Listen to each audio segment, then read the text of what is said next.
Good viewers, so I had to do this last repair job topless. Not having these fans on after this, I had to take the top off. It's bloody hot. When you have to take your top off, you know you're in Australia.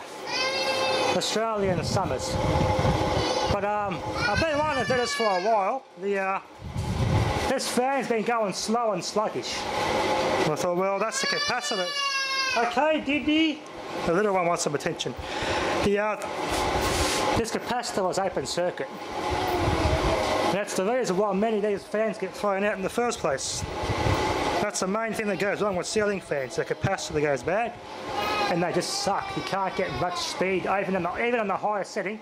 It's about 3/4 the speed it should be on the low setting when it's on high. And that's because these capacitors just fail over time. I just so happen to have some pedestal fan junk bits and pieces, some pedestal fans I've scrapped over the years laying around. And I found the perfect candidate on this board. Same value, same voltage, rating and everything. Replacement capacitor I got off this board. I've fixed this fan up nicely now. Cost me nothing. In theory I could wire this board up to this fan and make this controller. This is just an infrared remote controller unit. High, medium, low, and it's got a timer on it. So I could hook this up and retrofit it to that fan and make it infrared remote controlled. Like these new smart fans you can buy. That's an idea. But I've managed to make a good repair on that. And that's running nice now. That's all fixed. I've also got some other fans in the house which have the same problem. The master bedroom fan doesn't run very fast on the high setting, so that's down to the capacitor going bad.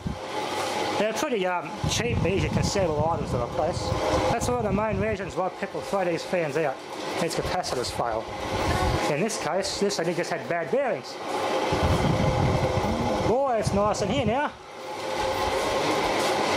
Just stand to a capacitor going bad, that's all it was. Took me a meter up, me a meter gave me an open circuit reading. So this capacitor's open circuit. No matter what I did, this fan just ran slow. Just noticed it wasn't very good from the start when I put this up here. The last couple of videos, it wasn't performing right. So, but that's all fixed. New capacitor took care of that. That's nice now. That's running as it should. I'm not going to bother with speed control. It's just high. That's how I'm going to have it. It's that hot in this shed. I don't need a speed controller. That's like it's going flat out all the time. And then I'll just control the heat in the shed. It's actually tolerable in here now. It's a 38-degree day. I got a thermometer there. The collar's keeping it under control. I got the fans on. Which has been running for about 48 hours straight. That's keeping the inverter cool. So that's keeping it, the inverter doesn't even have to turn its fans on.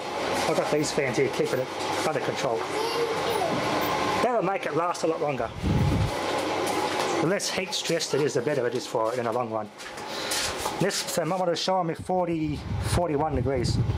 That's here in the shade. I'll open this door and it's much cooler in here. But I also got to keep in mind, having things big, long and high, be careful I hit the fans. Just got to be mindful of ladders and things. I've got fans in here now, so something I'm going to be wary of. That's better, nice and cool. Might even start putting the t-shirt back on, but I want to dry all the sweat off me first. Anyway, that's fixed and working quite nicely. Thanks for watching.